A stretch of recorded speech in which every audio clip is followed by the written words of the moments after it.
முக்கிய விடயமாக ஆராயப்பட்டது வரப்போகிற பாராளுமன்ற தேர்தல். இந்த பாராளுமன்ற தேர்தலிலே தமிழ் மக்களுடைய பிரதிநிதித்துவத்தை உறுதிப்படுத்துவதற்காக தமிழ் தேசிய பரப்பிலே இருக்கிற மற்றைய கட்சிகள் விசேடமாக தமிழ் தேசிய கூட்டமைப்பிலே இருந்து ஒவ்வொரு காலகட்டங்களிலே விலகி போன கட்சிகள் திரும்பவும் எங்களோடு சேர்ந்து தேர்தலிலே முகம் கொடுப்பதன் விரும்பினால் வந்து தமிழ் தேசிய கூட்டமைப்பிலே அங்கம் வகித்து பின்னர் விலகி சென்றவர்களுக்கு நாங்கள் வினயமாக ஒரு அழைப்பு விடுக்கிறோம்.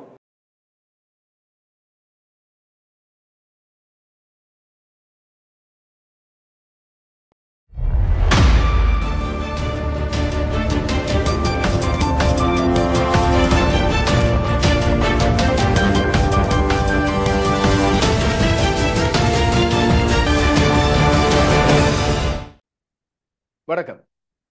செப்டம்பர் மாதத்தின் 28ஆம் தேதிக்குரிய செய்திகளோடு உங்களை நான் சந்திக்கிறேன். இன்று ஞாயிற்றுக்கிழமை அதிகாலை வேளையில் சனிக்கிழமை நடைபெற்ற பல முக்கியமான செய்திகளை பற்றி நாங்கள் முழுவதுமாக தெரிந்து கொள்வது அவசியம் என்று நம்புகிறேன். ஜனாதிபதி அனுரகுமார் திசாநாயக்க பற்றி பலரது பார்வையும் இருக்கின்ற வேளையில் அவர் திடீரென்று நேற்றைய நாளில் மேற்கொண்ட சர்வதேச புத்தக கண்காட்சிக்கான விஜயம் பல பேரால் ஆச்சரியமாகவும் அதே வேளையில் இன்னும் ஒரு சில பேரால் அரசியல் ஸ்டாண்டாகவும் நோக்கப்படுகிறது. ஆனால் அவர் தன்னுடைய நடவடிக்கைகளை படிப்படியாக மேற்கொண்டு வருகிறார் என்பது இதன் மூலமாக தெளிவாகின்ற விடயம். ஒன்று, எளிமை, அதுபோல பாதுகாப்பு பற்றிய பொருட்படுத்தல்கள் பெரிதாக இல்லாமை, பிரசாரங்களின் போது தங்களது கட்சி ஆட்சிக்கு வருகின்ற வேளையில் இப்படித்தான் நடக்கும் என்று குறிப்பிட்ட சில விடயங்களை நடத்தி காட்டிக் கொண்டிருக்கின்றனர். இந்த புத்தக கண்காட்சிக்கான விஜயம் மட்டுமல்ல, இன்று பிரதமர் பாடசாலை அதிபர்களை சந்தித்த விஜயமும் பிரதமர் மேற்கொண்ட சில உத்தியோகபூர்வமான விஜயங்களும் இதற்கு சான்று பகிர்வதாக அமைந்திருக்கிறது. அதை பற்றி விரிவாக செய்திகளில் பார்ப்போம். அதேவேளை பிரதமர் கலாநிதி ஹரணி அமரசூரிய 396 பாடசாலை அதிபர்கள், இலங்கையின் தேசிய பாடசாலை அதிபர்களை சந்தித்திருக்கின்றனர். இதில் பேசப்பட்ட விடயங்கள் கல்வியை பற்றி அடுத்து எடுக்க போன்ற நடவடிக்கைகள் பற்றி நாங்கள் அறிந்து கொள்வது அவசியமாகிறது. அதேவேளை இந்த உள்நாட்டு இறைவரி திணைக்களம் வரி செலுத்துவோர் அத்தனை பேருக்குமான மிக முக்கியமான தகவல் ஒன்றை கொடுத்திருக்கிறது. பேயி டாக்ஸ் என்று சொல்லப்படுகின்ற வருமான வரி அறவீடு பற்றியும் உழைப்போர் செலுத்துகின்ற உடனுக்குடனான வரி பற்றியும் மாற்றங்கள் கொண்டு வரப்போவது, சீர்திருத்தம் கொண்டு வரப்போவது பற்றி பிரசாரங்களில் மிக தெளிவாக ஜனாதிபதி அறிய தந்திருந்தார். ஆனால் அதற்கு பிறகு எந்த அறிவித்தலையும் காணவில்லை என்று மக்கள் எதிர்பார்த்துக் கொண்டிருக்கிறார்கள். அந்த விடயமும் தெரிய வந்தால் மக்கள் கொஞ்சம் ஆறுதலாக சில விடயங்களை பற்றி யோசிக்கலாம். இதைவிடவே ஜனாதிபதி அனுரகுமார் திசாநாயக்க மற்றும் அவரது தேசிய மக்கள் கட்சி ஆகியன இம்முறை ஜனாதிபதி தேர்தலுக்கு பிறகு பெற்றிருக்கின்ற தனியான உற்சாகம் ஒரு அனூறு அலை வீசுகிறது. அவரது நடத்தைகள், செயற்பாடுகள், அவர் தெரிவித்த கருத்துக்கள் மட்டுமல்லாமல் அவர் அணிகின்ற ஆடைகளிலிருந்தே அத்தனை விடயங்களும் இளையோரால் பின்பற்றப்படுகின்றன என்பதுடன் இதை முறியடிப்பதற்கும் வருகின்ற நாடாளுமன்ற தேர்தலில் தங்களுடைய பாரம்பரிய கட்சிகளின் ஆதிக்கம் தான் இங்கே அதிகம் இருக்கும், நாடாளுமன்ற பலம் தங்களிடம் தான் வரும் என்பதை உறுதிப்படுத்துவதற்கும் பல்வேறு வியூகங்கள் வகுக்கப்படுகின்றன. 2 குழுக்களாக இந்த வியூகங்கள் வகுக்கப்பட்டிருப்பதாக தெரிகிறது. அதாவது 2 கூட்டணிகள். ஆனால் ஒரு கூட்டணி கொஞ்சம் சோர்ந்து போயிருக்கிறது. ராஜபக்சக்களின் ஸ்ரீலங்கா பொதுஜன பெரமுன, மறுபக்கம் ஐக்கிய தேசிய கட்சி ரணில் விக்ரமசிங்கவின் பதவி விலகலோடு கொஞ்சம் தடந்து போயிருந்தாலும், இம்முறையும் தேர்தலில் அவர்களுக்கான தோல்வியாக இருந்தாலும் இத்தனை வாக்குகளை அவர்கள் கடந்த நாடாளுமன்ற தேர்தலில் பெற்றிருக்கவில்லை. எனவே இம்முறை நாடாளுமன்ற தேர்தலில் ஒரு சிறு உயிர்ப்பு, சிறு துளிர்ப்பு இருக்கும் என்ற அடிப்படையில் அவர்கள் தனியாக போட்டியிட்டால் அது ஆபத்தாக அமையும் என்ற அடிப்படையில் சஜித் பிரேமதாசவின் ஐக்கிய மக்கள் சக்தியோடு பெரும் கூட்டணி ஒன்றை அமைப்பதற்கான ஏதுக்களில் ஈடுபட்டு வருகின்றார்கள் என்பது அவதானிக்கப்படுகின்ற விடயம். இதேவேளை இந்த கூட்டணிக்குள்ளே சின்ன சின்ன குழப்பங்கள் இருப்பதாக தெரிகிறது. இன்னும் முழுமையான புரிந்துணர்வு ஏற்படவில்லை. அதை பற்றியும் பார்க்கலாம். ஆனால் இன்றைய நாளில், அதாவது இந்த ஞாயிற்றுக்கிழமை நாங்கள் அவதானிக்கின்ற சனிக்கிழமை செய்திகளில் மிக பிரதானமாக இருக்கின்ற விடயம் இலங்கை தமிழரசு கட்சி நேற்று நடத்திய வவுனியா மத்திய குழு கூட்டம். இந்த வவுனியா மத்திய குழு கூட்டம் தேர்தல், நாடாளுமன்ற தேர்தல் பற்றிய நடவடிக்கைகளை பற்றி சிந்திப்பதற்காகவும் அதை பற்றி சில முக்கியமான தீர்மானங்களை எடுப்பதற்காகவும் கூட்டப்பட்டது என்று அறிவிக்கப்பட்டது. மிக நீண்ட நேரம் நீடித்த இந்த கூட்டம் பற்றி மாலை 6 மணி அளவில் சுமந்திரன், நாடாளுமன்ற உறுப்பினர், முன்னாள் நாடாளுமன்ற உறுப்பினர் சுமந்திரன் தமிழரசு கட்சியின் பேச்சாளராக பல்வேறு விடயங்களை முன்வைத்திருந்தார். அந்த முழுமையான அவருடைய ஊடக சந்திப்பினை தமிழரசு கட்சியின் தலைவர் மாவை சேனாதிராஜாவும் பின்னர் இணைந்து கொண்டிருந்தார். இதில் எடுக்கப்பட்ட தீர்மானங்களில் மிக பிரதானமானது என்று நான் 2 கருதுவேன். ஒன்று, தமிழரசு கட்சியோடு சேர்ந்து முன்பு தமிழ் தேசிய கூட்டமைப்பாக போட்டியிட்டு இணைந்து தேர்தலில் கேட்டிருந்த ஏனைய கட்சிகள், தமிழரசு கூட்டமைப்பிலிருந்து விலகி போன கட்சிகளுக்கு மீண்டும் ஒரு அழைப்பு கொடுக்கப்படுகிறது. அதுவும் 3 நாள் அழைப்பு ஒன்று. இரண்டாவது, வடக்கு கிழக்குக்கு வெளியேயும் இம்முறை தமிழரசு கட்சி போட்டியிடுவது பற்றிய விடயம். இந்த இரண்டு விடயங்களும் விமர்சன பார்வையோடு நோக்கப்படும். அதை பற்றி விரிவான இந்த செய்திகளில் பார்ப்போம். இந்த வேளையிலே மிக முக்கியமாக கல்வி பொதுத்தராதர சாதாரண தர பரீட்சை முடிவுகள் வெளியாகி இருக்கின்றன. நள்ளிரவு வேளையில் இந்த முடிவுகள் வெளியாகி இருந்தன. நீங்கள் பரீட்சை திணைக்களத்தின் இணையதளம் மூலமாக இந்த முடிவுகளை இப்போது அறிந்து கொள்ளலாம். பாடசாலைகளுக்கு அனுப்பி வைக்கப்படும் முடிவுகளை வருகின்ற திங்கட்கிழமை முதல் நீங்கள் பார்வையிடலாம். சித்தி பெற்ற மற்றும் மிகச்சிறந்த பெறுபேறுகளை பெற்றுக்கொண்ட அனைத்து மாணவ மாணவியருக்கும் மனமார்ந்த வாழ்த்துக்கள். உங்களது போட்டித்தன்மையான பாடசாலை சூழலில் அடுத்த கல்வியை தீர்மானிக்க போன்ற மிக முக்கியமான போட்டி பரீட்சை இதுதான். புலமை பரிசில் பரீட்சையெல்லாம் போட்டி பரீட்சை என்று எடுக்காதீர்கள். அது ஒரு சில மாணவர்களுக்கு தங்களது தேசிய பாடசாலைகளுக்கான அடுத்த கட்டத்துக்கான பாடசாலை அனுமதிக்கான பரீட்சைகள். ஆனால் இது உங்களது வாழ்க்கையின் அடுத்த கட்டத்தை நீங்கள் எந்த துறையை தீர்மானிக்க போகிறீர்கள் என்பதை தீர்மானிக்க போகின்ற பரீட்சை, இல்லாவிட்டால் தீர்மானித்திருக்கின்ற பரீட்சை. அதில் சித்தி அடைந்த உங்கள் அத்தனை பேருக்கும் என்னுடைய மனமார்ந்த பாராட்டுகள். இப்போது விரிவான செய்திகளுக்குள் செல்வோம்.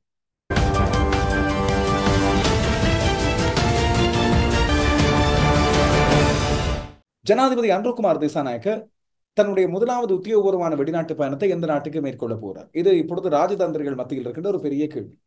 அவருக்கு 2 நாடுகள் தங்களுடைய அழைப்பை விடுத்திருக்கின்றன உத்தியோகபூர்வமாக. எதிர்பார்த்ததை போல ஒன்று சீனா, இன்னும் ஒன்று எங்களது அயல் நாடு இந்தியா. இந்த 2 நாடுகளில் அவர் எதை தெரிவு செய்ய போகிறார் என்ற அடிப்படையில் தான் அவருடைய வெளியுறவு கொள்கை இருக்கும் என்ற சுவாரஸ்யத்தோடு பல பேர் காத்திருந்தார். அன்ருகுமார் திசாநாயக்க சீனாவுக்கு மிக நெருக்கமானவர் என்பது அண்மை காலமாக சொல்லப்பட்டு வரும் விடயம். அதுபோல தேசிய மக்கள் சக்தி கட்சி ஆட்சிக்கு வர வேண்டும் என்பதற்காக சீனா நேரடியாகவும் மறைமுகமாகவும் பல்வேறு விடயங்களை செய்தது என்பதும் அரசியல் வட்டாரங்களில் பேசப்படுகின்ற விடயமாக இருந்தாலும் அவர் முதலில் இந்தியாவுக்கான விஷயத்தை மேற்கொள்ளப் போவதாக சொல்லப்படுகிறது. அடுத்து வரப்போகிற நாடாளுமன்ற தேர்தலிலும் இந்தியாவின் கரம் ஒரு பக்கம் வடக்கு கிழக்கை கரம் என்று சொல்வதை விட கண்கள் அவதானித்துக் கொண்டிருக்கிறது, கரங்கள் செயற்பட்டுக் கொண்டிருப்பதாக சொல்லப்படுகின்ற வேளையில் இவரது இந்திய பயணம் மிக முக்கியமானதாக இருக்கும். அதுபோல இலங்கையின் தொடர்ச்சியான வெளிநாட்டு உறவை பெறுவதற்கும் வெளிநாட்டு உதவிகளை சரியான முறையில் கொண்டு செல்லவும் இந்த பயணம் முக்கியமாக நோக்கப்படும். இன்னொரு பக்கம் அன்ருகுமார் திசாநாயக்க சில செயற்பாடுகளை மிக எளிதாக்கி கொண்டிருக்கிறார். பாதைகள் திறக்கப்பட்டதை தொடர்ந்து இப்பொழுது எனக்கு வந்த கருத்துக்களை பார்த்தால் வடக்கு கிழக்கு மலையகம் போன்ற பல்வேறு இடங்களிலும் கூட சில பாதைகள் மூடப்பட்டுகின்றன, ஆக்கிரமிக்கப்பட்டுகின்றன, அவை திறக்கப்பட வேண்டும் என்ற கோரிக்கைகள் முன்வைக்கப்படுகின்றன. ஜனாதிபதியை எவ்வாறு இலகுவாக தொடர்பு கொள்ளலாம் என்பது பல பேரது கேள்வியாக இருக்கிறது. உண்மையில் ஜனாதிபதி ஒன்றும் அவ்வளவு அணுகப்பட முடியாதவர் அல்ல.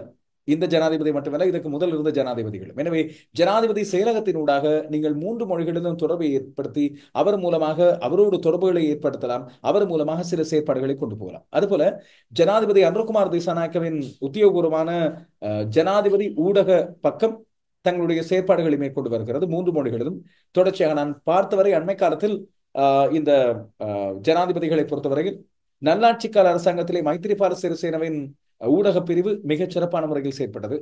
பின்னர் ஜனாதிபதி ரணில் விக்ரமசிங்கவின் ஊடக பிரிவும் கூட ஓரளவு சிறப்பான முறையில் தங்களுடைய சேவைகளை ஆற்றி வந்தார்கள் முடியுமானவரை 3 மொழிகளிலும். அன்ருகுமார் திசாநாயக்க தன்னுடைய தனிப்பட்ட பக்கத்தையும் தமிழ் சிங்களம் என்று 2 பக்கங்களாக செயற்படுத்தி வருகிறார். அதுபோல ஜனாதிபதி ஊடக பிரிவும் கூட சிறப்பான முறையில் 3 மொழிகளிலும் ஒவ்வொரு நாளும் ஜனாதிபதி செயற்படுத்தி வரும் விடயங்களை கொண்டு வருகிறது. இன்று ஜனாதிபதி அன்ருகுமார் திசாநாயக்க அதாவது சனிக்கிழமை திடீரென்று இலங்கையிலே கொழும்பு பண்டாரநாயக்க சர்வதேச ஞாபகார்த்த மாநாட்டு மண்டபத்தில் இடம்பெற்று வருகின்ற வருடாந்த சர்வதேச புத்தக கண்காட்சிக்கு திடீர் விஜயம் முறை மேற்கொண்டிருந்தார். அவர் இப்போது ஒரு ஜனரஞ்சக ஜனாதிபதியாக பார்க்கப்படுகின்ற ஒருவர். அவருக்கு இருக்கின்ற பெருமளவு மக்கள் ஆதரவு, ஒரு கவனிக்கப்படக்கூடிய ஒரு பப்ளிக் ஃபிகராக அவரை ஒரு ரசிக்கப்படக்கூடிய ஒரு பிரபலமாக மாற்றி இருக்கிறது என்பது முக்கியமானது. அவரும் பாதுகாப்பு கெடுபிடிகளை எல்லாம் தாண்டி மக்களோடு இலகுவாக பழக அணுகப்படக்கூடியவராக இருக்கின்றார். இந்த இடத்திலே தான் அண்மை காலமாக சமூக வலைத்தளங்களில் பரவலாக பேசப்பட்டு வருகின்ற ஜனாதிபதிக்கு உயிர் ஆபத்து, அவருக்கு உயிர் ஆபத்துகள் ஏற்படுத்தலாம் என்று சொல்லப்படுகிற விடயங்கள் குறித்து இது பற்றி உத்தியோகபூர்வமான தகவல் எதுவும் இல்லை. ஆனால் சலசலப்பு பரபரப்பாக சில பேச்சுக்கள் இருந்து கொண்டு வருகின்றன. எந்த ஒரு உயர் பதவிக்கு வருகின்ற ஒருவருக்கும் அதுபோல எதிர்ப்புகளை தாண்டி வருகின்ற ஒருவருக்கும் இப்படியான விடயங்கள் பொதுவாக சொல்லப்படுவது உண்டு. ஜனாதிபதிக்கு மிக நெருக்கமான தரப்பை பொறுத்தவரையில் இது அவர்கள் ஒரு பாதுகாப்பு எச்சரிக்கையாக எடுத்துக்கொண்டாலும் இதை பற்றி அவர் எந்த விதத்திலும் பயந்ததாகவும் இல்லாவிட்டால் தனக்கான பாதுகாப்பு ஏற்பாடுகளை ஏற்படுத்திக் கொண்டதாகவும் இல்லை என்பதை நான் இங்கே தெளிவுபடுத்த வேண்டும். இதேபோல ஜனாதிபதியும் ஒரு முக்கியமான விடயத்தை சொல்லியிருந்தார் தன்னுடைய பிரசார உரைகளில். ஜனாதிபதியான பிறகு அவர் சொல்லவில்லை இதை பற்றி, ஆனால் ஜனாதிபதி தன்னுடைய பிரசார உரைகளில் சொல்லியிருந்தார் இந்த மந்திரிமார், அமைச்சர்மார், நாடாளுமன்ற உறுப்பினர்கள் ஆகியோருக்கான போலீஸ் பாதுகாப்புகள் ஒரே அடியாக குறைக்கப்படும். அவர்களுக்கு யாராவது ஒருவருக்கு தனிநபராக அச்சுறுத்தல் இருப்பது உறுதிப்படுத்தப்பட்டால் அவர்களுக்கான பாதுகாப்பு வழங்கப்பட்டவர்கள் கவனிக்கப்படுவார்கள் தவிர மற்றபடி போலீஸ்காரர், காவல்துறையினர் நாட்டை பாதுகாக்கத்தான் இருப்பார்கள். அமைச்சர்களுக்கு குடைபிடிக்க, அமைச்சர்களின் மனைவிமாருக்கு ஷாப்பிங் போக, அவர்களுக்கான பாதுகாப்பை வழங்க இப்படியான நடவடிக்கைகள் முற்றுமுழுதாக ஒழிக்கப்படும், தவிர்க்கப்படும் என்று குறிப்பிட்டிருந்தார். அதோடு சேர்த்து இன்னும் ஒரு விடயத்தை நான் என்னுடைய அவதானிப்பின் அடிப்படையில் உங்களுக்கு சொல்ல வேண்டும். கொழும்பை பொறுத்தவரையில் பல குறிப்பாக 3 மொழிகளும் பயன்படுத்தப்படுகின்ற பாடசாலைகள், அதிலே குறிப்பாக சிங்கள மொழி மூலமான இல்லாவிட்டால் ஆங்கில மொழி மூலமான கல்வி கற்போர் பல பேரை கொண்டு வந்து விடுவதற்கு, அந்த குழந்தைகளை பாடசாலை மாணவ மாணவியரை கொண்டு வந்து விடுவதற்கு பயன்படுத்தப்படுகின்ற வாகனங்களை பாருங்கள். இராணுவத்துக்காக வழங்கப்பட்ட வாகனங்கள், யுத ஹமுதாவு சிங்கள எழுத்துக்கள் யூஹ என்று குறிப்பிடப்பட்டிருக்கும். விமான படையினருக்கு வழங்கப்பட்ட வாகனங்கள், அதுபோல கடற்படையினருக்கு வழங்கப்பட்ட வாகனங்கள், அந்த உத்தியோகபூர்வ வாகனங்களில் குடும்பத்தினருக்கான பயணங்கள், அதுபோல் அவர்களை கொண்டு வந்து நின்று அவர்களை அழைத்து கொண்டு செல்வது, பாடசாலைகளுக்கு அவர்களை கொண்டு வந்து விடுவது போல ஏனைய நடவடிக்கைகளிலும் அந்த வாகனங்கள் தனிப்பட்ட பாவனைகளுக்காக பயன்படுத்தப்படுவது போன்ற விடயங்கள் இருக்கு.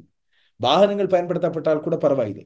எரிபொருள் இல்லாத காலத்திலிருந்து இப்போது வரை மக்களது வரிப்பணத்தில் எரிபொருட்கள் வழங்கப்பட்டு வருகின்றன. இதையும் ஜனாதிபதி தடுத்து நிறுத்த வேண்டும் என்ற விடயத்தை இங்கே சுட்டிக்காட்ட விடுகிறேன். இதுவேளை ஜனாதிபதி மூலமாக அமைச்சர்களுக்கு ஒரு முக்கியமான வர்த்தமானி வெளியீடு ஒன்று இந்த நாளில் வழங்கப்பட்டது. இந்த வர்த்தமானி ஒவ்வொரு அமைச்சர்களது செயற்பாடுகளும் எவ்வாறாக அமைய வேண்டும், அந்த அமைச்சர்களின் செயற்பாடு நடவடிக்கைகள் என்ன மாதிரியாக அமைய வேண்டும் போன்ற விடயங்களை வெளிப்படுத்துவதாக அமைந்திருக்கின்றன. இந்த விசேட வர்த்தமானியானது ஜனாதிபதி அனுரகுமார் திசாநாயக்கவினால் அரசியலமைப்பின் 44(1) உறுப்புரையின் பிரகாரம் வெளியிடப்பட்டது. இதிலே ஒவ்வொரு அமைச்சர்களது கடமைகள் மற்றும் பொறுப்புகள் தொடர்பாக இந்த வர்த்தமானி அறிவித்தல் குறிப்பிடுகிறது. எனவே விவரமாக இதை பற்றி மக்களும் தெரிந்து கொள்ளலாம், ஒவ்வொரு அமைச்சருக்குமான பொறுப்புகள் குறித்து. ஜனாதிபதியினால் வெளியிடப்பட்ட இந்த புதிய வர்த்தமானி ஜனாதிபதி, பிரதமர் மற்றும் அமைச்சர் விஜித ஹெர்த் ஆகியோரை மட்டுமே உள்ளடக்கியது. ஆனால் மக்களுக்கு பரிவாரியான விடயங்கள் வர வேண்டும் என்பதற்காக தெளிவுபடுத்தப்பட்டு இந்த வர்த்தமானி வெளியாகி இருக்கிறது. இதன்படி பாதுகாப்பு, நிதி, பொருளாதார அபிவிருத்தி, கொள்கை வகுத்தல், திட்டமிடல் மற்றும் சுற்றுலாத்துறை, வலுசக்தி, விவசாயம், காணி, கால்நடை, நீர்ப்பாசனம், கடற்தொழில் மற்றும் நீர்வளங்கள் ஆகிய அமைச்சுக்கள் ஜனாதிபதி அனுரகுமார் திசாநாயக்கவின் கீழே இருக்கின்றன. இதில் 26 நிறுவனங்கள் இந்த அமைச்சுக்களில் உள்ளடக்கப்பட்டு வர்த்தமானியில் வெளியிடப்பட்டுள்ளன.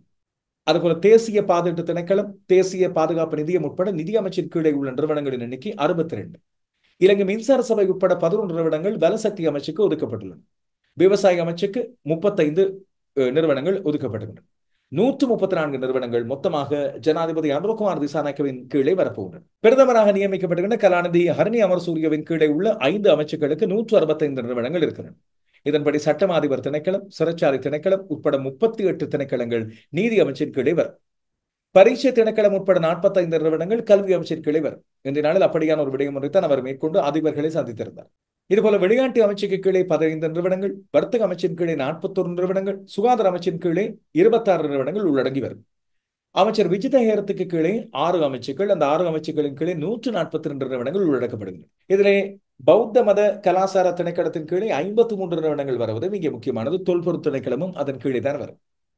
இந்த அமைச்சர்களை பற்றி சொல்லும் போது முன்னாள் அமைச்சர் ஒருவர் இன்றைய நாளில் காலமான துயரமான செய்தியை பற்றி ஞாபகப்படுத்த வேண்டும். வெளிப்படையாக பேசக்கூடிய, பல்வேறு கட்டங்களில் தான் சார்ந்திருந்த கட்சிகளையே சில கொள்கைகளுக்காக எதிர்த்து வந்த முன்னாள் அமைச்சர் குமாரவேல்கம மருத்துவமனையில் சிகிச்சை பெற்று வந்த நிலையில் இன்று 74வது வயதிலே காலமாகி இருக்கிறார். அவருக்கு ஆழ்ந்த இரங்கல்கள். ஜனாதிபதி அனுரகுமார் திசாநாயக்கவினால் நியமிக்கப்பட்ட 3 அமைச்சர்களில் ஒருவர் பிரதம அமைச்சரான கலாநிதி ஹரணி அமரசூரிய. இவர் எடுத்து வருகின்ற நடவடிக்கைகளை நாங்கள் அண்மை காலத்தில் பார்த்து வந்தோம். ஜனாதிபதி எவ்வாறு மிக எளிமையாக தன்னுடைய நடவடிக்கைகளை பொதுமக்கள் மத்தியில் மேற்கொள்ள வேண்டும் என்று குறிப்பிட்டார். ஒரு கட்டத்தில் அவர் ஒரு விடயத்தை சொன்ன ஞாபகம் எனக்கு.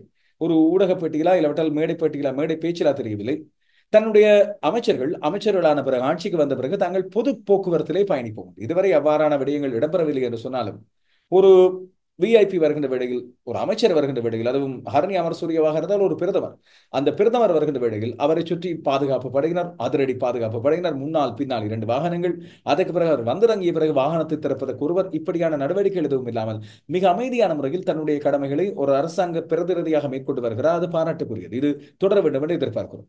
கல்வி நடவடிக்கைகளில் அவர் தன்னுடைய தனி கவனத்தை செலுத்தி வருகின்றார், கல்வி அமைச்சராகவும். எனவே முதலில் ஆரம்பத்திலே குறிப்பிட்டிருந்தார், பாடசாலைகளுக்கு அரசியல்வாதிகளை அழைக்காதீர்கள் என்ற காரணம் கொண்டு விருந்தினர்களாக.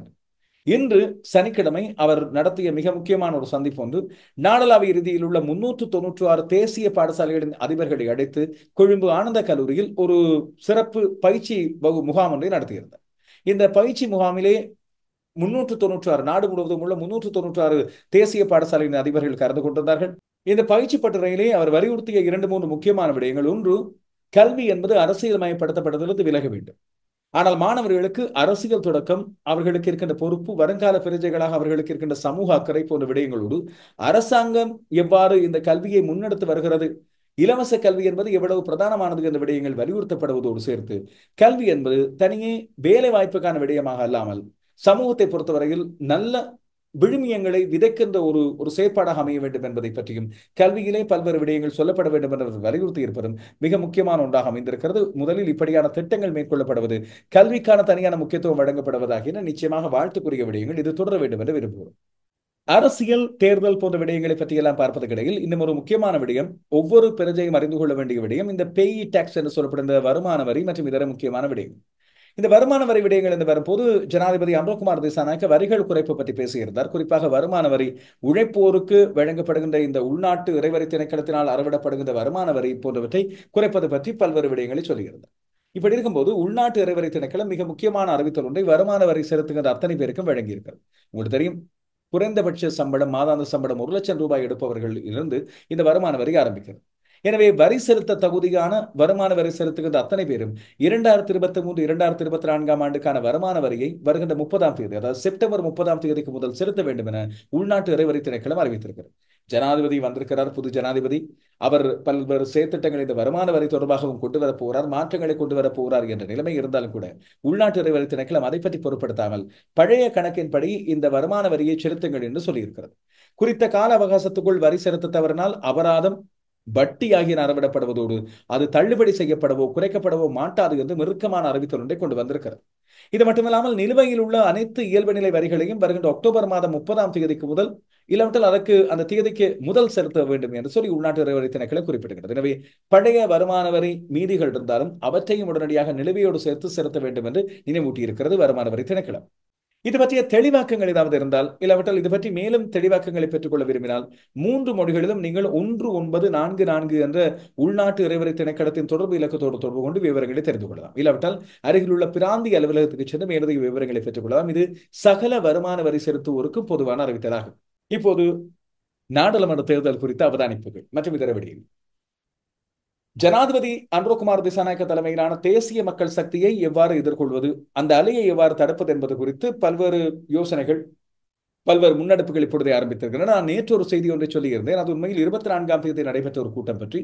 அந்த கூட்டம் பற்றி நான் சொல்வதற்கு முதலே உங்களில் பல பேருக்கு தெரியும். அது இன்னும் உறுதிப்படுத்தப்படாத, ஒரு பக்கம் உறுதிப்படுத்தப்பட்டு இல்லாவிட்டால் இன்னொரு பக்கம் உறுதிப்படுத்தப்படாத விடயம் என்ற காரணத்தால் அதை பற்றி நான் பெரிதாக சொல்லாமல் நேற்று மேலோட்டமாக சொல்லிவிட்டு போனேன். ஆனால் எனக்கு வந்த கருத்துக்களை பார்க்கும்போது உங்களில் பல பேர் அதை அவதானித்திருக்கிறீர்கள், பல பேருக்கு அது தெரிந்திருக்கிறது என்று புரிந்தது.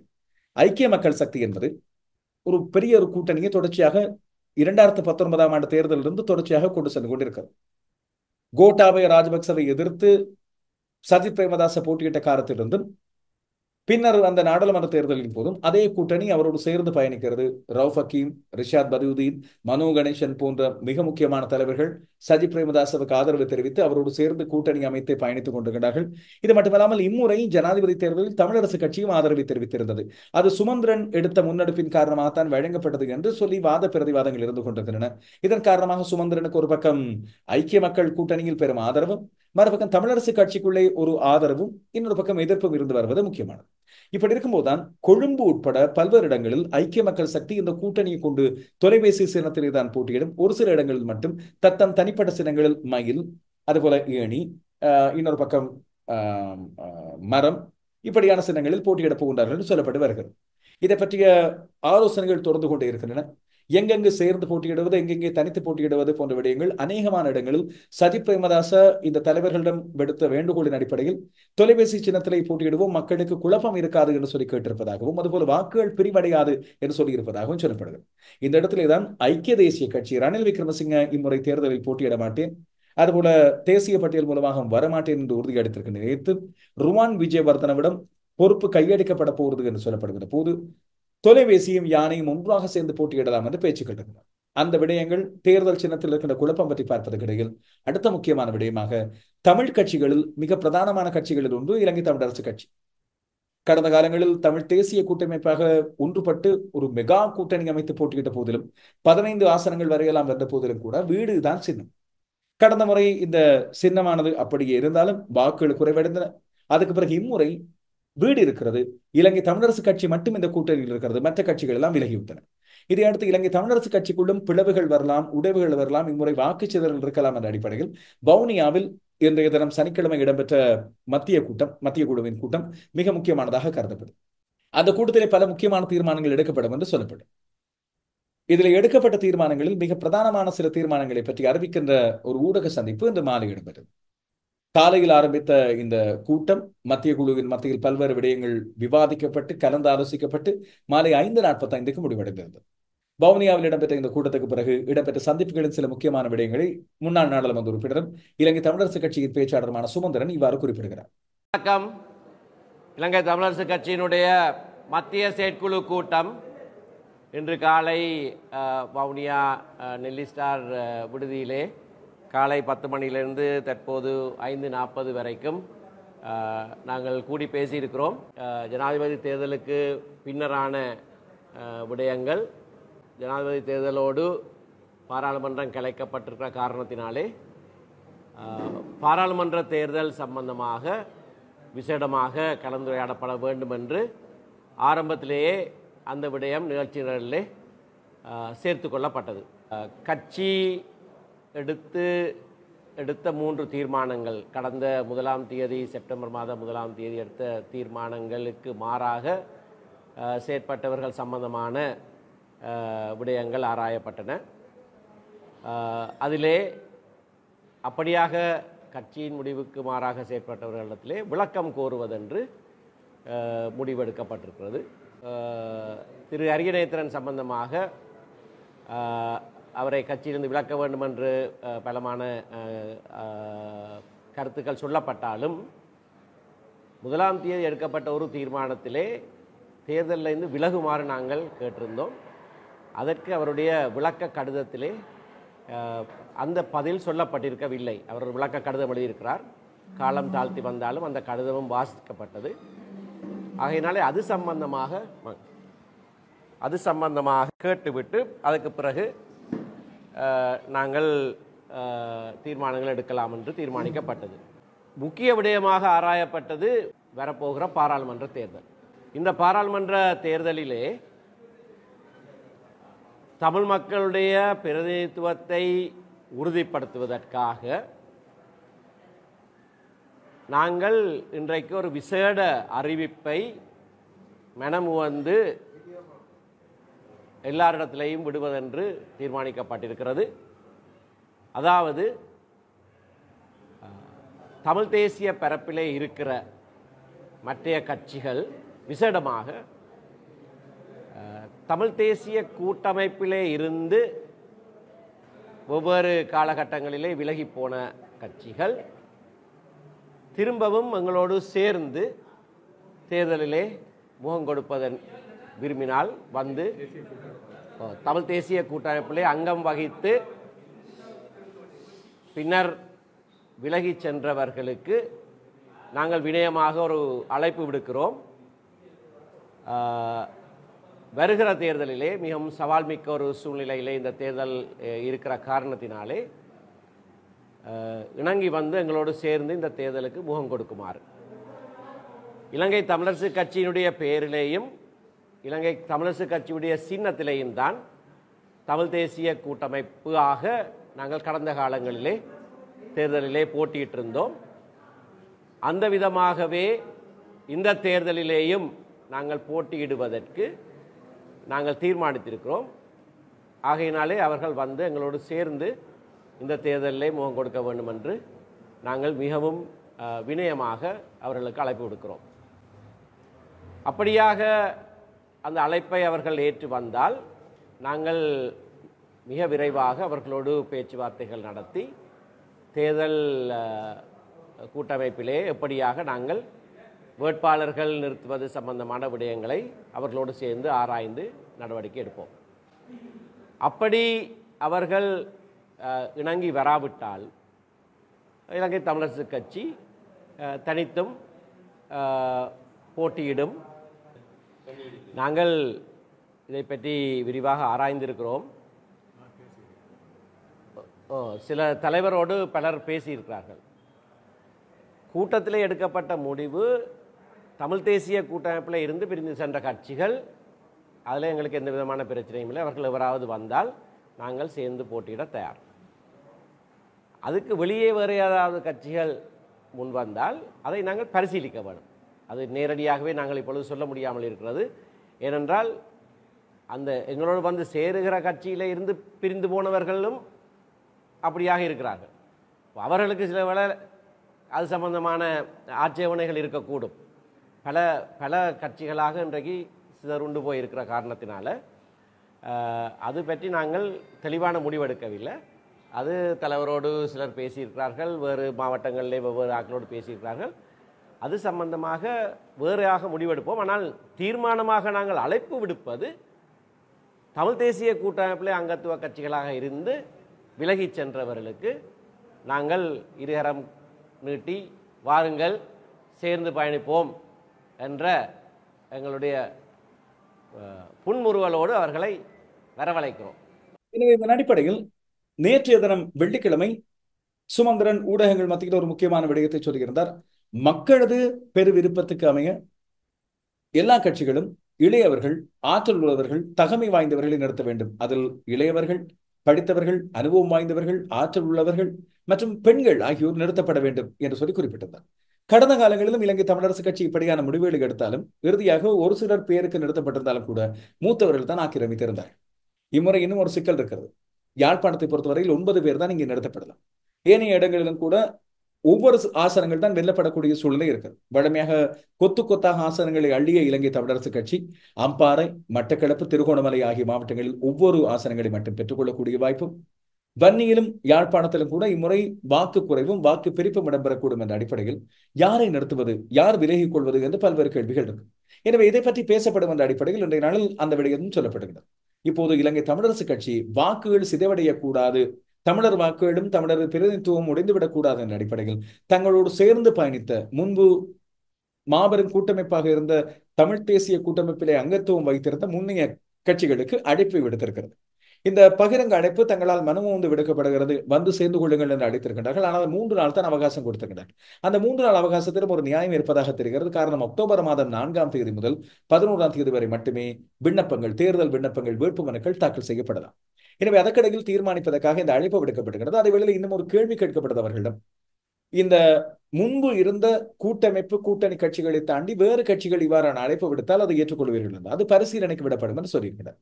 இந்த விடயத்தை தவிர இன்னும் ஒரு முக்கியமான விடயம், இலங்கை தமிழரசு கட்சி முன்பு தமிழ் தேசிய பரப்புக்குள்ளே மட்டும் தேர்தலில் போட்டியிடுவது என்று தீர்மானம் முறை எடுத்திருந்தது.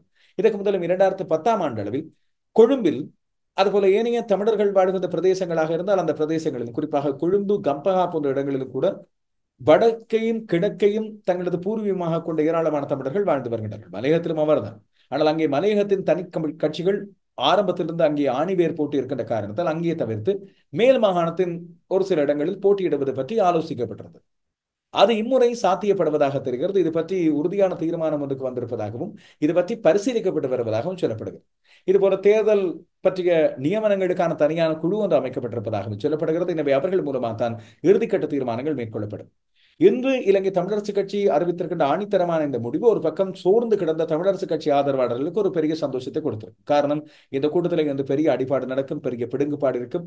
அண்மை காலமாக சமூக வலைத்தளங்களில் சொல்லப்பட்டு வந்த பல்வேறு குற்றச்சாட்டுகள் வெடிக்கும்.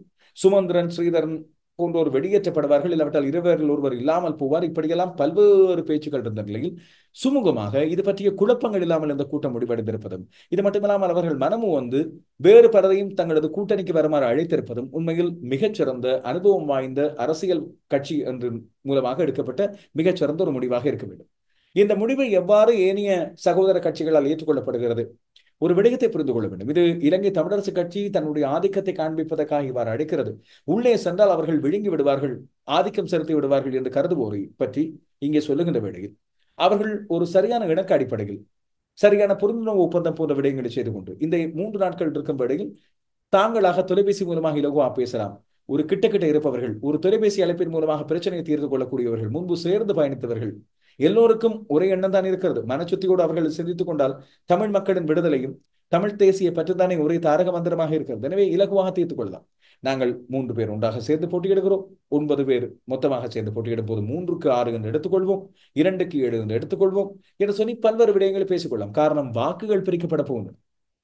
6 ஆசனங்களாக மாறி போயிருக்கின்ற இந்த நிலையில் சில பேருக்கு தேசிய கட்சிகள் முழுக்க ஆதிக்கம் செலுத்தலாம். அதாவது இலங்கை அளவிய ரீதியில் பேசப்படுகிற கட்சிகள் வாக்குகள் பெறுவதன் காரணமாக யாருக்குமே ஆதிக்கம் செலுத்த முடியாத சூழ்நிலை ஒன்று உருவாகலாம். எனவே இப்போது பந்து உருட்டி விடப்பட்டுகின்றது. எல்லோருடைய மேசையிலும் அவர்கள் இந்த முடிவை எடுக்க வேண்டும். இம்முறை தமிழ் தேசிய பொது கட்டமைப்பு என்று உருவாக்கப்பட்டு அரியணை திறனை பொது வேட்பாளராக நிறுத்திய அந்த கூட்டமைப்பு இல்லாவிட்டால் அந்த கட்டமைப்பு தங்களோடு பேசவில்லை, அழைப்பு விடுத்திருந்தார்கள். ஆனால் முழுமையான விடயங்கள் இது பற்றி பேசப்படவில்லை என்று இது மாவை சேனாதிராஜாவும் சுமந்திரனும் அந்த இடத்திலே குறிப்பிட்டிருந்தார்கள்.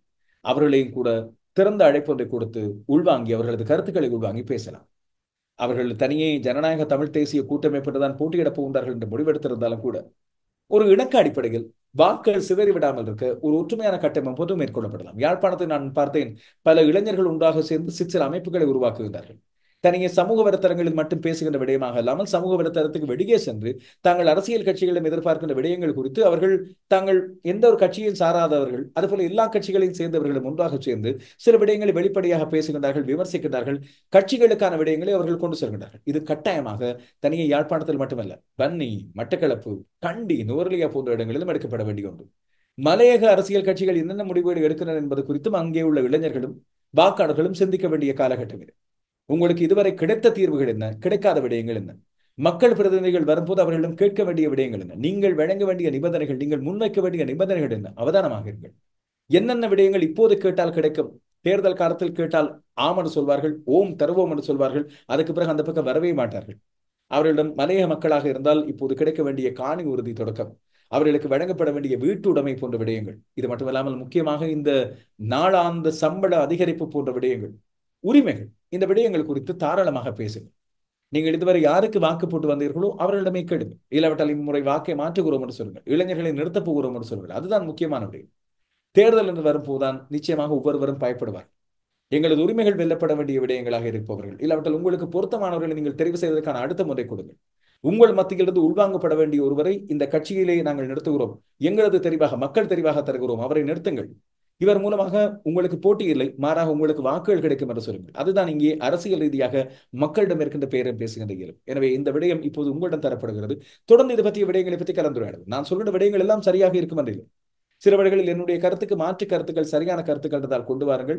நாங்கள் உரையாடல் மூலமாக நல்ல விடயங்களை வெளிப்படுத்துவோம். என்னுடைய இந்த செய்தியாக தனியே செய்தியாக மட்டுமல்லாமல் செய்தியோடு கருத்து பரிமாற்றம் வருவது மிக முக்கியமானது என்று நம்புகிறேன். காரணம், அரசியல் விழிப்புணர்வு ஒன்று அனைவருக்கும் ஏற்படுத்தப்பட வேண்டும். ஏன் எனக்கு தெரியாத விடயங்களை நான் உங்களது கருத்துக்கள் மூலமாக விழிப்புணர்வாக நான் ஏற்றுக்கொள்கிறேன்.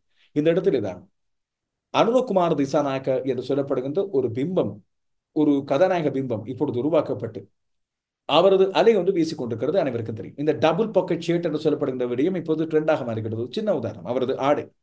அவரது வீட்டுக்கு நேற்று சென்ற இந்த யூடியூப் தளங்களை நடத்துகின்ற ஒரு தம்பி அதிகமாக இப்பொழுது சமூக வலைத்தளங்களில் பேசப்படுகின்ற ஒருவராக மாறியிருக்கிறார். எவ்வாறு மொழி கடந்த ஒரு அன்பும் பாசமும் அங்கே பரிமாறப்பட்டது என்று சொல்லப்படுகிறது. எப்படி இருந்த ஒரு கட்சி, ஒரு போராட்ட இயக்கம் இப்போது எப்படி தமிழ் மக்கள் பற்றியும் சிந்திக்க ஆரம்பித்திருக்கிறது. இவர்களோடு சேர்ந்து போனால்தான் பயணிக்கலாம் என்று சொல்லி முடிவெடுத்திருக்கிறது. தமிழ் முஸ்லிம் வேட்பாளர்களை உள்வாங்க தயாராகிறது. ஆனால் இந்த அலையை உடைப்பதற்கு பெரும்பான்மை கட்சிகள், இத்தனை காலமும் பெரும்பான்மையோடு ஆட்சி புரிந்து வந்த கட்சிகளுக்கு உடனடியாக தாங்க முடியாமல் இருக்கிறது. அனுரகுமார் திசாநாயக்கவின் அலையினால் பாதிக்கப்பட்டவர்கள் சஜித் பிரேமதாச, ரணில் விக்ரமசிங்கவை தாண்டி ராஜபக்சே. அவர்களுக்கு இருந்த ஒரு பெரிய நம்பிக்கை இம்முறை உடைந்து போயிருக்கிறது. வெறும் 3% வாக்குகள் தான் நாமல் ராஜபக்சவுக்கு. எனவே இதை உடைப்பதற்கு பெரிய வியூகம் ஒன்றை வகுப்பதற்கு அவர்கள் முனைகின்றனர். அப்படி இருக்கின்ற வேளையில் தான் ஐக்கிய தேசிய கட்சியும் சஜித் பிரேமதாசவின் ஐக்கிய மக்கள் சக்தியும் சேர்ந்து தாங்கள் ஒரு கூட்டணி ஒன்றை உருவாக்கலாம், ஒரு மெகா கூட்டணி ஒன்றை உருவாக்கலாம் என்று முடிவெடுத்து இதை பற்றி உரையாடி இருப்பதாக தெரிகிறது. இந்த உரையாடல் எல்லாம் சரி, ரணில் விக்ரமசிங்கே இம்முறை தேர்தலில் போட்டியிடப் போவதில்லை என்று முடிவெடுத்த பிறகு இந்த இரண்டு கட்சிகளும் சேர்ந்து போட்டியிடுகிற மாபெரும் கூட்டணிக்கு தலைவராக சஜித் பிரேமதாச இருப்பதில் எந்த ஒரு பிரச்சனையும் இல்லை. அதை அவர்கள் முடிவு கட்டிக் கொண்டார்கள். ஆனால் சின்னம், எந்த சின்னத்திலே போட்டியிடுவது, இதுதான் பெரும் குழப்பமான விடயமாக மாறியிருக்கிறது.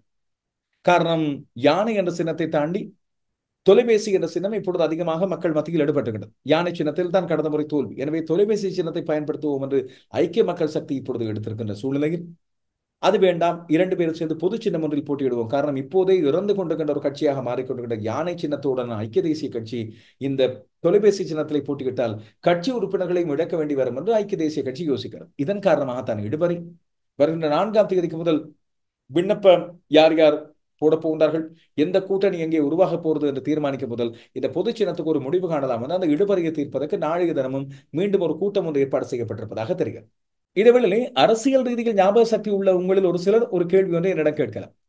இந்த தேர்தலுக்கு முன்னதாக ஜனாதிபதி ரணில் விக்ரமசிங்கவுக்கு ஆதரவு அளித்த ஸ்ரீலங்கா பொதுஜன பெரமுனவின் பெருவாரியான எம்பிக்களை ஒன்றாக சேர்த்து முன்னாள் பிரதமர் தினேஷ் குணவர்தன தலைமையில் ஒரு மாபெரும் கூட்டணி அமைக்கப்பட்டதே, அந்த கூட்டணி என்னாச்சு என்று சொல்லி உங்களில் பல பேர் கேட்கலாம். அந்த கூட்டணி உருவாக்கப்பட்டு ரமேஷ் பத்ரன அதன் பொதுச் செயலாளராகவும் தினேஷ் குணவர்தன அதன் தலைவராகவும் அறிவிக்கப்பட்டிருந்தார்கள். அதையும் இப்பொழுது செயற்படுத்துகின்ற முயற்சி, அதை தனியாக போட்டியிட வைக்கலாமா என்றாலும் அது உண்மையில் ராஜபக்சவின் வாக்குகளை உடைக்குமே தவிர பெருமளவு வாக்குகளை சேர்க்காது. செல்வாக்கு இல்லாத நாடாளுமன்ற உறுப்பினர்கள் அங்கே இருக்கின்றார்கள். எனவே அவர்களையும் ஒன்றாக சேர்த்து ஐக்கிய தேசிய கட்சியோடு கொண்டு செல்வது முடியுமா என்று சொல்லி பல்வேறு விடயங்கள் இப்பொழுது சொல்லப்பட்டு வருகின்றன. இதேவேளை இம்முறை நாடாளுமன்ற தேர்தலை பொறுத்தவரையில் இந்த 22 தேர்தல் மாவட்டங்களிலும் பலமான அணி ஒன்றை இறக்குவதற்கும் அதுபோல தங்களது அடிப்படை உறுப்பினர்களோடு சேர்த்து அந்தந்த பகுதிகளில் பிரபலமானவர்களையும் கல்வியில் தேர்ந்தவர்களையும் மக்கள் மத்தியில் அபிமானம் பெற்றவர்களையும் இறக்குவதற்கு தேசிய மக்கள் சக்தி இப்பொழுது விசேட கவனம் எடுத்து வருவதாக சொல்லப்படுகிறது. அடிமட்டத்திலிருந்து தங்களது உள்ளூராட்சி பலத்தை சரியான முறையில் உருவாக்குவதற்கான நடவடிக்கையாக இம்முறை தங்களுக்கு சவாலாக இது இருக்கும் என்று கருதப்படுகிறது. ஏற்கனவே ஓரளவு தேசிய மட்டத்தில் அறியப்பட்ட 10-15 அரசியல்வாதிகள் இருக்க அவர்களுக்கு கீழே இளைஞர்களை செயற்படுத்த வேண்டும். இதுவரை காலமும் மக்கள் பணியில் ஈடுபட்டு வந்த அடிப்படை விடயங்களை அறிந்து கொண்ட இளைஞர்கள் பல பேரை தெரிவு செய்து வைத்திருப்பதாக அனுரகுமார் திசாநாயக்கவுக்கு நெருக்கமானவர்கள் குறிப்பிடுகின்றனர். இந்த மலைய மக்களது விழிப்புணர்வை பற்றி சொல்லியிருந்தேன் இல்லையா? மலைய மக்கள் வரும்போது எங்களுடைய எல்லோருடைய கவனமும் நுவரெலியா, கண்டி, பதுளை மற்றும் ரத்தினபுரி போன்ற மாவட்டங்களில் இருக்கும். இதை தாண்டியும் தென் மாகாணங்கள் பல இடங்களில், தென் மாகாணத்தின் பல இடங்களில், களுத்துறை போன்ற பல்வேறு இடங்களில் பெருந்தோட்ட பகுதிகள் இருக்கின்றன. அங்கேயும் தமிழ் மக்கள் வாழ்கின்றார்கள், தமிழ் பேசுகின்ற மக்கள் வாழ்கின்றார்கள், முஸ்லீம் மக்களும் வாழ்கின்றார்கள். களுத்துறை மாவட்டத்துக்கு இம்முறை ஒரு ஆசனம் கூடியிருக்கிறது. நேற்றைய முன்தினம் இடம்பெற்ற அந்த உரையாடலின் போது நாங்கள் சொல்லியிருந்தோம், தமிழ் பேசும் மக்கள் அங்கே வாழ்கின்றார்கள். எனவே ஒன்றுபட்ட அனைவரும் வாக்களித்து ஒரு ஆசனத்தை அங்கே கொண்டு வரலாம். கம்பா மாவட்டத்தில் கடந்த முறை ஒரு சில ஆயிரங்களால் ஒரு ஆசனம் இழக்கப்பட்டது. எனவே இம்முறையும் அவ்வாறு சரியான முறையில் வாக்களித்தால் அவ்வாறாக சிலரை கொண்டு வரலாம். அதுபோல ரத்தினபுரி மாவட்டத்தில் தொடர்ச்சியாக இழக்கப்பட்டு வருகின்ற தமிழ் பிரதிநிதித்துவத்தை இம்முறை கொண்டு வர வேண்டும். மீண்டும் ஒரு தடவை சில ஆயிரம் வாக்களால் அது இழக்கப்பட்டு விடக்கூடாது என்ற விழிப்புணர்வு இப்பொழுது சமூக வலைத்தளங்கள் மூலமாக மேற்கொள்ளப்பட்டு வருவதை அவதானிக்கிறோம். எனவே இது நல்ல விழிப்புணர்வுக்கான காலம். தொடர்ந்தும் இப்படியான வெளிப்படையான உரையாடலில் நீங்கள் ஈடுபடலாம். உங்கள் பகுதிக்கு வருகின்ற நாடாளுமன்ற உறுப்பினர்கள் நீங்கள் இத்தனை காலம் வாக்களித்த வேட்பாளர்கள் இருக்கலாம், வாக்களித்த கட்சிகளாக இருக்கலாம், அவர்களோடு வெளிப்படையாக பேசுங்கள். விமர்சனங்களை சமூக வலைத்தளம் மூலமாக கொண்டு வாருங்கள். இருக்கின்ற ஒரு சில நாட்களில் அவர்கள் சரியான தெரிவுகளை மேற்கொண்டால் தான் உங்கள் வாக்கு அவர்கள் பக்கம் வரும் என்று அழுத்தமாக சொல்லுங்கள். உங்களது மனதில் இருக்கிற பிரதிநிதிகளை வெளியே கொண்டு வாருங்கள். அது மிக முக்கியமான ஒன்று. காரணம், இம்முறை நீங்கள் வாக்களித்தால் 5 வருடங்களுக்கு அசைக்க முடியாது போகும். எனவே இது பற்றி பேசுவோம். தொடர்ந்த உரையாடல், இந்த வெளிப்படையான உரையாடல், உங்களுடைய கருத்துக்கள், விமர்சனங்கள் ஆகியவற்றுக்கு எப்போதும் இந்த இடம் திறந்திருக்கு. இதுவேளை அனுரகுமார் திசாநாயக்க மீது விமர்சனங்கள் இல்லாமல் இல்லை. ஜனாதிபதி ரணில் விக்ரமசிங்க முன்னெடுத்த விடயங்களைத்தான் அவர் முன்னெடுக்கிறார். அவரால் ரணில் விக்ரமசிங்கவின் ஆட்சி காலத்தில் கிடைத்த அனுகூலங்களால் தான் இப்போது இவரது ஆட்சி இலகுவாக போகிறது. ரணில் விக்ரமசிங்க செய்த விடயங்களை அவர் அறுவடை செய்கிறார் என்றெல்லாம் பல்வேறு விமர்சனங்கள். ஒரு விடயம் இதில் ஏற்றுக்கொள்ளக்கூடிய ஒன்று உண்மைதான். அவர் 2 ஆண்டுகள் காலம் தந்த ஆட்சி உண்மையில் நிவாரணமாக இடைநடுவே தரப்பட்ட ஒரு இடைக்கால ஆட்சியாக நல்ல விடயங்களை மக்களுக்கு கொண்டு வந்திருக்கிறார். நல்ல விடயங்களையும் கொண்டு வந்திருக்கிறார். அதில் கிடைத்த விடயங்களை அவர் அறுவடை செய்கிறார். அதுதான் பொருத்தமானது. ஒரு ஆட்சியானது தொடராக இருக்க வேண்டும். அவர் தான் செய்த விடயங்கள் எல்லாம் அப்படியே கலைத்து விட்டு நீ முதல்ல இருந்து ஆரம்பின்னு சொல்லி விட்டு போக முடியாது. இதை பற்றி அமைச்சர் கஞ்சன விஜயசேகரும் இந்த நாளில் பகிரங்க குற்றச்சாட்டு ஒன்று சுமத்தி இருந்தார். ரணில் விக்ரமசிங்க ஆரம்பித்தவற்றை தான் அனுர செய்கிறார் என்று சொல்லி அவர் இங்கே சொல்கிறார். நாடாளுமன்ற தேர்தலை முன்னிட்டு மக்களுக்கு வழங்கப்படுகின்ற நிவாரணங்களை நிறுத்துவதற்கு தேர்தல் ஆணைக்குழு நடவடிக்கை எடுக்கக்கூடாது என்றும் அவர் இங்கே குறிப்பிடுகிறார். காரணம் என்னன்னு சொன்னால், இப்போதைய ஜனாதிபதி அனுரகுமார் திசாநாயக்க கடந்த ஆட்சி காலத்திலே தாங்கள் ஆரம்பித்து வைத்த பல்வேறு வேலை திட்டங்களை தொடர்ச்சியாக கொண்டு செல்கிறார். மீண்டும் முன்னெடுக்கிறதுக்கும் காத்திருக்கிறார். இந்த கடற்றொழிலாளர்களுக்கு எரிபொருள் மானியம் வழங்குவது, அதுபோல் உரமானிய தொகை அதிகரிப்பது போன்றவை தாங்கள் இந்திய கடன் திட்டத்தின் கீழ் வழங்கப்படுகின்ற பல்வேறு விடயங்கள் தொடர்பான விடயங்கள். எனவே அதை இவர் கொண்டு செல்வதில் தங்களுக்கு எந்த ஒரு மாற்று கருத்தும் இல்லை. ஆனால் மக்களுக்கு உண்மைகள் வெளிப்படுத்தப்பட வேண்டும் என்று அவர் இங்கே குறிப்பிடுகிறார்.